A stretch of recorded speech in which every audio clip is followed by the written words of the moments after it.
Good morning and welcome to Peterborough Men's Mental Health Day. My name's Ian Tennant and I am the organiser of Peterborough Men's Mental Health Day. I decided to run this event after encountering several men, some friends of mine, colleagues, my own personal mental health journey, and noticing that it's sad to see how people struggle with their own mental health, and really there's a big gap, a big shame and stigma associated with men talking about how they feel about their mental health. I'm fascinated with health in general. I've been studying health for 20 years now. I started my career working in a lab, which was based in a hospital at the University of Edinburgh. And that was kind of very technical, lab-based research, but it gave me a good understanding of biology and a good understanding of how life lives. I then went to work for environmental charities and look at environmental health. And I became fascinated with how there's such a strong link between our personal health and the health of the world around us. These days I work one-to-one with people. I'm a strong believer that there's lots of simple things that we can all do to improve our overall well-being. Our mental health and physical health go hand in hand. And that's what I'm going to talk about today. I chose the title Modernising Men's Mental Health because I feel that a lot of the conversation we have around mental health is outdated. So the title Men's Mental Health, I'm going to take those three words, men, mental and health, dissect them a little bit and see if we can update our understanding of those three words. There's several challenges we face when we're talking about men's mental health. First is that the statistics speak for themselves. So this is taken from the Samaritans, from their website. I don't want to dwell on the stats for too long. So in the UK, men remain 3 times more likely to take their own lives than women.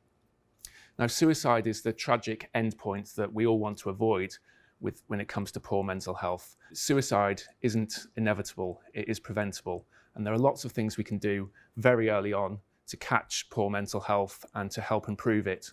But the conversation has to start early on, rather than waiting till things get to crisis point. This slide is taken from thecalmzone.net, which is from a charity called Campaign Against Living Miserably. It's set up specifically to help men with their mental health and to help prevent suicide.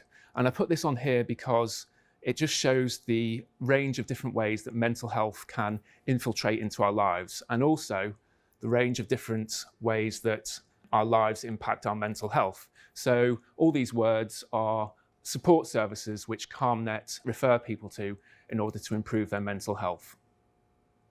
So we can see from this that actually mental health is quite a complex condition, and it's different for everyone. We're all sat in the same room here, but we're experiencing the world around us very differently. Maybe some of you at the moment feel slightly warmer. Put your hand up if this room is a little bit too warm for you. Some of you might be feeling on the cool side. Maybe put your hand up if you're feeling slightly cool and wish you had a coat or a jacket on. So there's a difference in the way that we're experiencing the world. And it's the same with our mental health.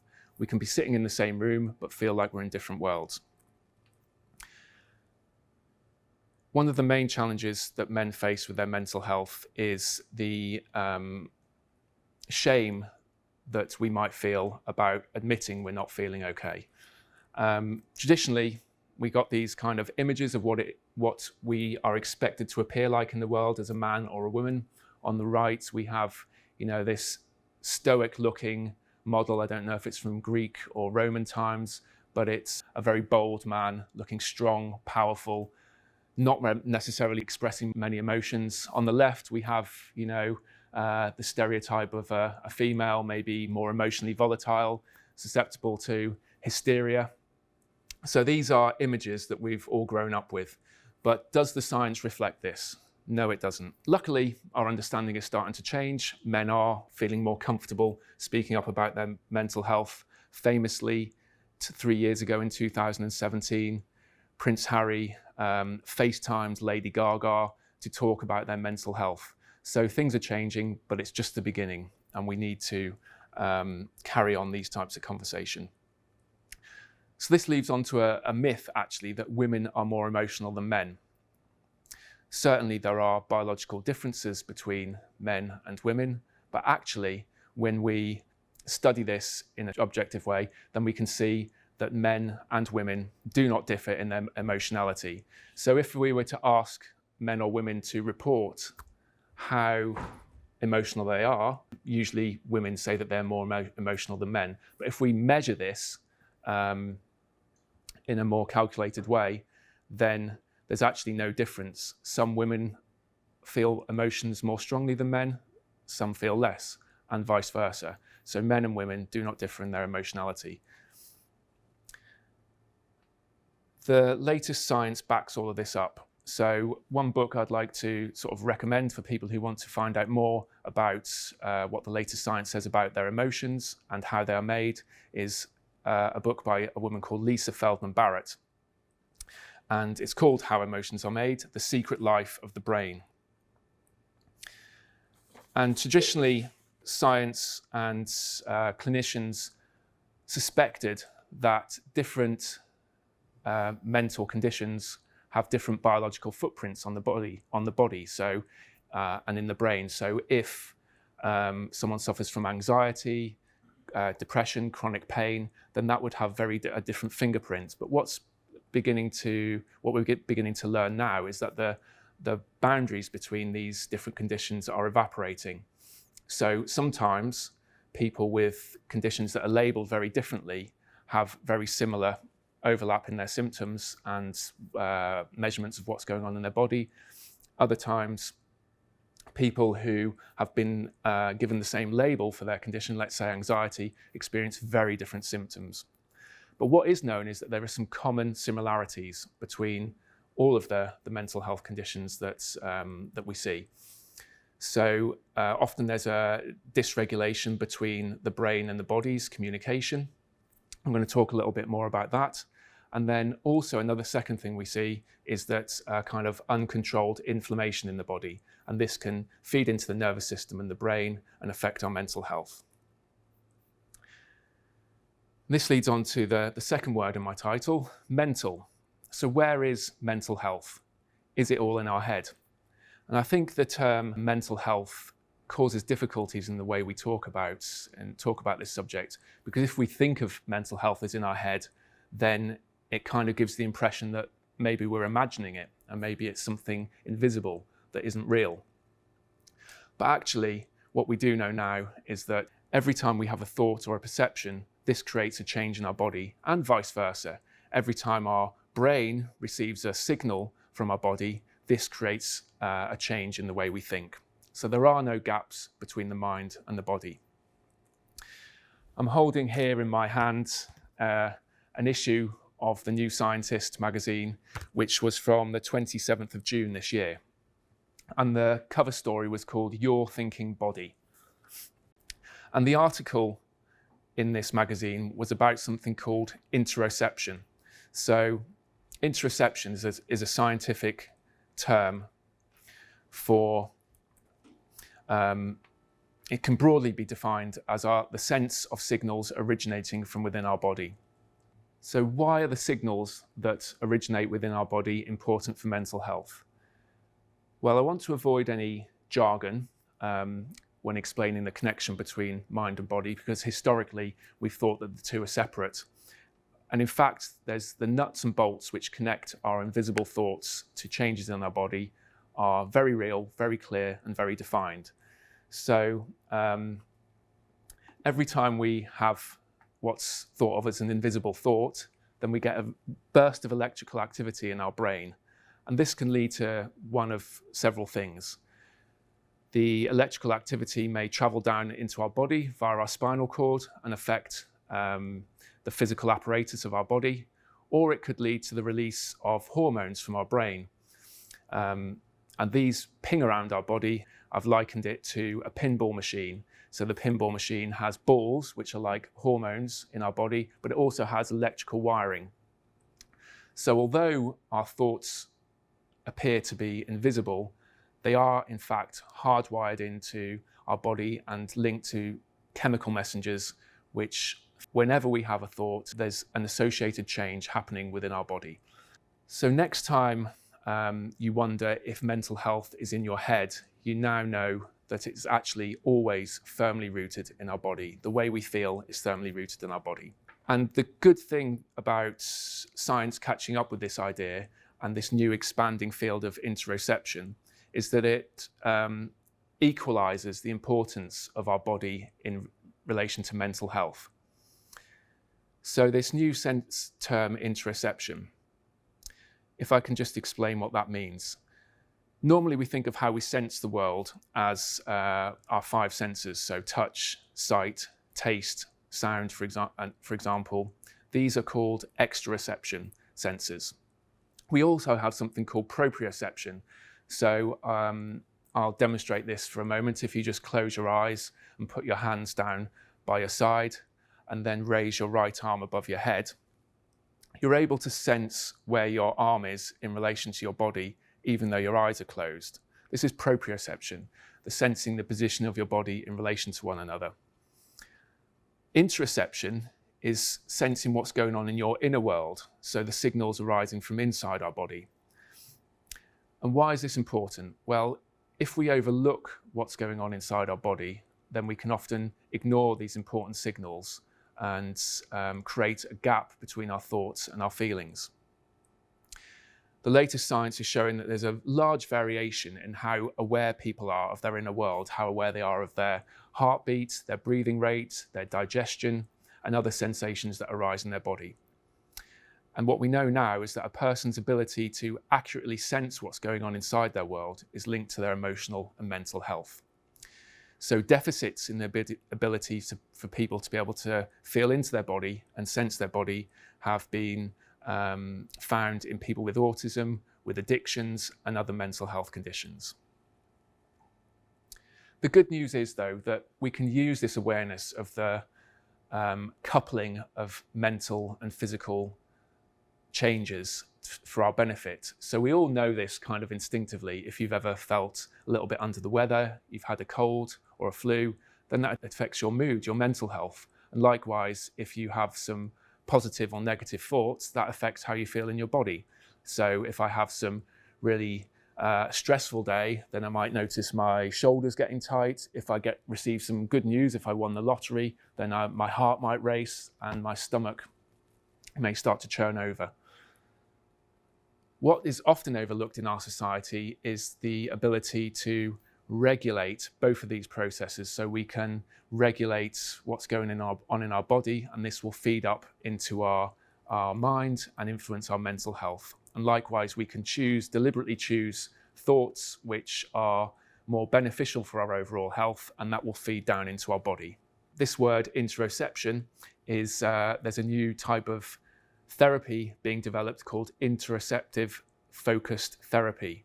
And really what that is, it brings up to date these ancient techniques which have been used to improve well-being for many years. So breathing, meditation, mindfulness, all of these effects which have some element of tuning into our body can be used to regulate how we feel and improve our mental health.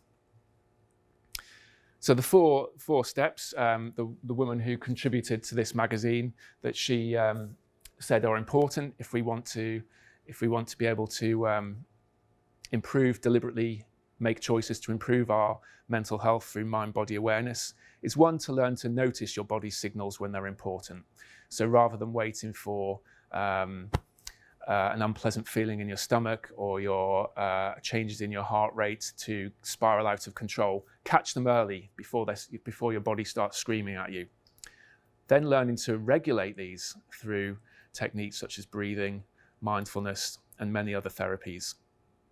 And finally, once we've learned to regulate them, not to worry about them. So it can cause more anxiety to notice what's going on in your body. But after we know that we've got the power to influence these subtly, we can leave them to one side and engage in the outside world again.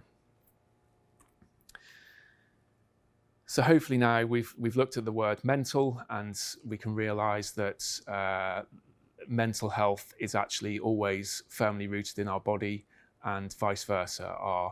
our physical health can be influenced by our mental health. Now the final word in this title, health. What does it take to improve our mental health? I've talked about one subject, the mind-body connection, but our lives are much more complex than that. Traditionally, if you feel unwell, you may want to go to your doctor and your GP. And the NHS, we're very lucky here in the UK to have an excellent NHS, but it's very strained at the moment, and the appointment times often for GPs are very short, and sometimes when it comes to mental health, there isn't always the time for people to feel heard and to share their story and to really unravel what it is in their life that's contributing to their state of mental health. On a good note, the NHS is providing some excellent resources online. These images are taken from Every Mind Matters, which is an online resource that everyone can have access to. And I'm really pleased to see that Every Mind Matters recommends exercise, recommends connecting with friends, recommends breathing exercises, recommends mindfulness, keeping a good routine, and exercise. So all of these little things improve our physical health and our mental health. There is definitely a place for medication and for acute support for people with severe mental health conditions. But also there's some pioneering medics who are leading the way to prescribe what's been called lifestyle medicine. You may recognise the guy in the middle here, Dr. Rangan Chatterjee from the BBC. He had a very popular programme called Doctor in the House. So he is, with his prescribing lifestyle medicine course, training GPs to be able to, within their short time frame that they have, their 10 minutes, to be able to prescribe lifestyle recommendations such as exercise, mindfulness and breathing in a way that's quickly delivered. But this is a long, slow journey, and it's going to be a while before this is widespread throughout the NHS. So what can we do today? Well, I believe that the modern world gives us different stresses than what we were exposed to a few decades ago or several hundred years ago. And in order to deal with these stresses, we need a little checklist. So I've come up with a checklist, and I call them the 6 polarities to balance in the modern world. And we can work through these checklists and see how stressed we are on each of these measures. So I'll run through these one by one. The first is light and darkness. So years ago, we wouldn't be exposed to so much artificial light at night and during the day with our flat screen devices, LED lighting, fluorescent lighting. And this has a powerful effect on our physical health and our mental health. I'll talk a little bit more about that in a minute. Likewise, we wouldn't necessarily have spent so much time indoors, so our exposure to natural light was different. And this has an effect on our body clock, which affects our sleep, our blood sugar regulation, and how we feel. Secondly, calmness and arousal. So the distractions and the stimulations from modern day living have changed. Before I had a mobile phone, then I usually just had one conversation at a time. Now every time I go to my mobile phone to try and have one conversation, then I end up having about 20 conversations with WhatsApp groups, Facebook messages, emails. This is a different type of stressor, which is more activating than what we were exposed to many years ago. So we have this polarity between activity, alertness, and calmness. It's really important to keep a check on this for our mental health and our physical health. Next, feasting and fasting. These are 2 polarities, when we're eating and when we're not eating. These days, there's no excuse really for our mouths ever to be empty. This affects our body clock as well, and affects our mood and our blood sugar level, which all influences our mental health. The next polarity is movement and stillness. So during lockdown, some people have become more active, but others have become less active. Again, the timing of when we move and how we move really affects our mental health. Connection and independence. So we're living in a world where we can connect to other people via the internet at any time. but sometimes we don't feel truly connected. We can be in a room with lots of people, but still feel lonely. But it's also possible to be on your own and feel content and connected. The final polarity, which I'd like to mention, is the difference between technology and nature. Without technology, we wouldn't have been able to host this event today, but too much time in front of a flat screen device is disconnecting us from the outside world. Richard, in his introduction, talked about the sense of awe and wonder he experienced last night when he took a break, went outside, looked at the stars, looked into the sky, and saw the glowworms. We need to balance this in the modern world, balance the stress of being plugged into the internet and other technologies with good quality time in nature. So what I've just said may sound a little bit soft and woo-woo, and maybe something that your mother or grandmother would say, but actually there is some solid science behind all of this. Our body is wise. There's a certain wisdom to our body. Our body is always on our side. So there's a term that was coined a while ago by a guy called Walter Cannon, and it's homeostasis. And he noticed that our body is always trying to create an array of reactions to keep the internal conditions within the boundaries that are ideal for life. So the most common way we can recognize this is the fact that our internal body temperature always stays roughly around 37 degrees C, even if the temperature outside fluctuates. Now, it does this a little bit like the temperature thermostat in your house. So we might have our thermostat set to around 19 to 21 degrees. If it drops below 16 or 17, then the thermometer senses this, it feeds information to the boiler, and the boiler switches on. If it goes above the comfortable temperature, 23, 24 degrees C, if you've got a ventilation system, then that will kick in and that will bring the temperature down. Our body works in this very similar way to this. So it's always trying to keep our conditions ideal for life. However, it does have very real limits. And we're more complex than a thermostat on your household boiler. We have the ability to predict the future based on our past experience and the ability to change the upper and lower set points that our body is trying to keep us in. We don't just resort to sweating and shivering to maintain our body temperature. We look at weather forecasts, we put on clothes, we look outside and see what the weather's like, and we anticipate the future. This is important because we have the ability to make choices in our life and to influence the way that our body's feedback loops and feedback mechanisms control our health. Our body has this wisdom. It's always on our side. It's always trying to bring us back to health. But occasionally, these feedback loops can go wrong. So if we have a fault in one of these points in the feedback loop, then we're susceptible to losing our health. So if there's a failure in the feedback loop for our body to regulate blood sugar, then we'll end up with diabetes. This can happen in different phases in the feedback loop. If it happens in the ability of our body to release insulin, we call this type 1 diabetes.